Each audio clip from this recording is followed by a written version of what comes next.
Tanggal 14 April 1912, di tengah perairan Atlantik Utara yang dingin dan gelap, para penumpang Titanic, kapal tercanggih yang gak bisa tenggelam itu, sedang menikmati makan malam. Dua pria berpakaian necis terlihat sedang ngobrol santai di salah satu meja. Salah satu dari mereka berprofesi sebagai jurnalis terkenal asal Inggris. Rupanya, dia sedang asyik mengisahkan cerita serem yang berawal dari era sekitar 1000 tahun sebelum Masehi di Mesir kuno. Saat itu, seorang bayi perempuan terlahir di kota Thebes. Gak ada yang tahu pasti siapa namanya dan apa profesinya. Yang jelas, dia berasal dari keluarga terpandang. Menjelang akhir hayatnya, dia dinobatkan sebagai pendeta wanita di Universitas Amun Ra.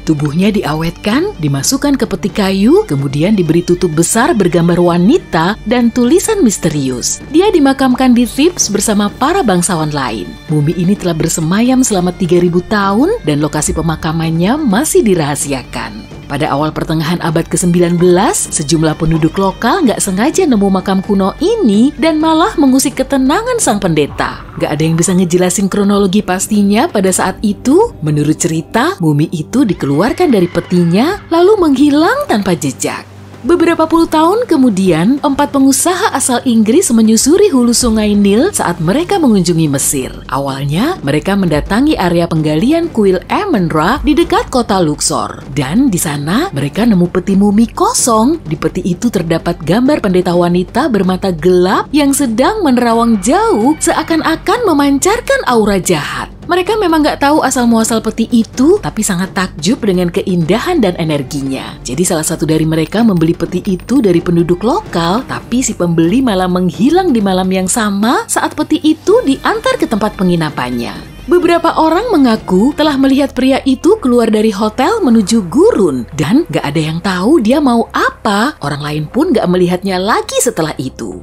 Peti itu kemudian dibeli oleh salah satu temannya. Dalam perjalanan pulang, salah seorang dari mereka mengalami luka parah. Dan setelah tiba di London, si pemilik peti baru tahu kalau banknya telah bangkrut. Padahal semua uangnya disimpan di situ dan cuma dalam sehari statusnya berganti dari pengusaha kaya menjadi pengemis. Teman lainnya juga menerima imbas dari temuan peti itu. Kesehatannya terus memburuk, pekerjaannya semakin amburadul, dan akhirnya dia meninggal dunia dalam kecelakaan. Tak lama setelah kembali ke London. Sebelum bangkrut, pemilik peti sempat nyerahin temuan kuno itu ke saudaranya di London. Saat temannya melihat artefak Mesir itu, dia langsung bisa ngerasain energi jahat yang terpancar, lalu peti itu berpindah tangan ke seorang fotografer kenamaan. Setelah menjepret gambarnya beberapa kali, sang fotografer malah ketakutan. Menurut penuturannya, dia melihat langsung sang pendeta dalam wujud manusia di dalam foto. Tatapannya sangat dingin dan menakutkan, dan gak ada orang lain yang sempat megang filmnya, apalagi mengganti foto jepretannya. Hingga akhirnya, fotografer itu juga menghilang.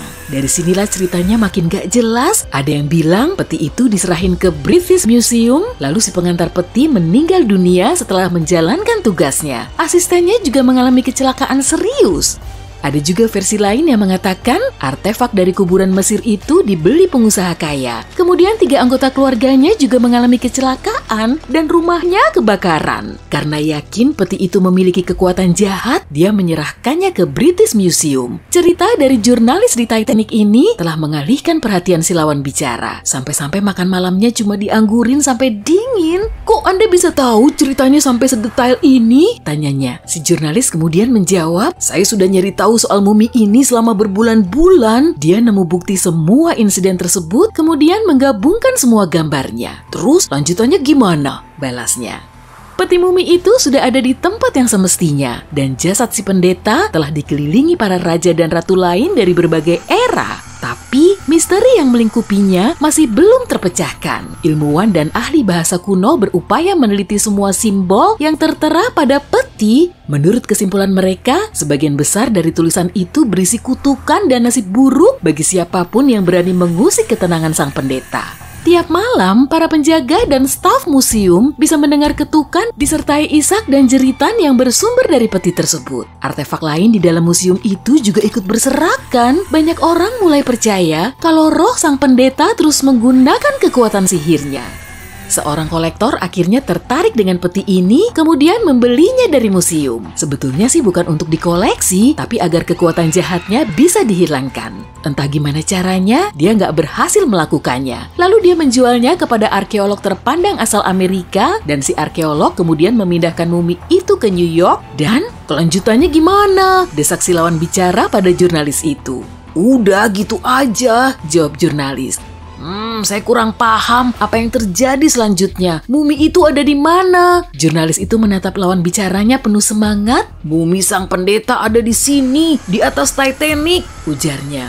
Si lawan bicara seketika bingung dan ketakutan, dan si jurnalis meyakinkan kalau sarkofagus itu memang ada di atas Titanic. Malahan, dia sudah melihatnya dengan mata kepalanya sendiri. Setelah makan malam, mereka memasuki kabin masing-masing. Si jurnalis masih saja memikirkan soal mumi itu sambil mencoba memejamkan mata. Dia berusaha meyakinkan dirinya kalau semua temuan mumi pendeta itu cuma mitos. Kutukan itu juga nggak pernah ada. Saat dia tidur pulas, tubuhnya seperti terdorong sesuatu. Beberapa menit kemudian, kru kapal mengetuk pintu kabinnya dan dia menginstruksikan agar semua penumpang naik ke geladak atas karena kapal itu sedang mengalami gangguan. Si jurnalis segera keluar kabin dan melihat kerumunan orang. Mereka masih terlihat tenang. Ada yang bilang mesin kapalnya sedang bermasalah. Ada juga yang bilang kru kapal cuma ngasih peringatan dini. Jurnalis itu langsung bisa menarik kesimpulan kapal yang ditumpanginya mulai karam. Ini pasti ulah si pendeta. Dalam waktu kurang dari 1 jam, seluruh badan Titanic sudah terendam air. Menurut salah satu mitos, pendeta wanita itu telah mempengaruhi kapten kapal. Anggota kru nggak berani naruh muatan berharga seperti ini di dalam palka. Makanya mereka memindahkannya di dekat anjungan kapten. Di malam yang mengerikan itu, sang kapten ngecek peti sang pendeta secara langsung. Setelah itu perilakunya malah makin aneh. Konon, roh itu telah mengaburkan pikirannya. Ketika kapal itu memasuki area bergunung es, dia nggak mau mengurangi kecepatan, meskipun para kru sudah memintanya. Sarkofagus itu mungkin masih ada di dasar Samudra Atlantik, dan sang pendeta sudah beristirahat dengan tenang. Tapi teori ini cuma mitos. Gak ada catatan maupun bukti yang nunjukin kalau Titanic telah mengangkut mumi atau sarkofagus. Mitos ini muncul beberapa tahun setelah tragedi tersebut. Saat itu, banyak teori seputar Titanic terus berseliweran. Ada yang bilang kapal itu tenggelam karena agen rahasia. Ada juga yang bilang diserang makhluk ekstraterestrial. Atau sengaja ditenggelamkan untuk meraup keuntungan dari perusahaan asuransi. Teori seperti ini memang sangat populer. Malahan, ada juga yang dicetuskan oleh surat kabar terkenal. Para jurnalis menerbitkan artikel tentang mumi terkutuk di atas Titanic. Kemudian, surat kabar lain mengangkat mitos yang sama hingga makin populer. Salah satu faktor yang bikin kita percaya dengan hal beginian adalah kondisi psikologi manusia. Semua mitos palsu menceritakan soal rahasia yang belum diketahui atau seharusnya memang gak diketahui banyak orang. Saat membacanya, orang tersebut akan ngerasa istimewa karena dia tahu ada rahasia yang mencekam. Anggapan kalau diri sendiri punya peran penting inilah yang bikin teori konspirasi jadi populer. Perlu kita ingat juga kalau teori ini memang sangat menarik. Oh iya, peti yang tadi diceritain itu sebenarnya memang ada kok, dan saat ini berada di British Museum. Lebih tepatnya di sana cuma ada tutup kayu dari peti sarkofagus bergambar perempuan. Tapi pemiliknya masih belum diketahui, identitas pemilik terakhirnya juga nggak jelas. Tapi objek pameran ini dikirim ke museum tersebut pada akhir abad ke-19, kemudian mendapat julukan sebagai Unlucky Mummy. Staf museum menjelaskan, benda ini nggak mengakibatkan kesialan kok. Jeritan dan ketukan tutup peti itu juga cuma mitos. Kalau kamu mau melihatnya, langsung datang aja ke British Museum. Tapi kalau nyalimu cukup gede sih,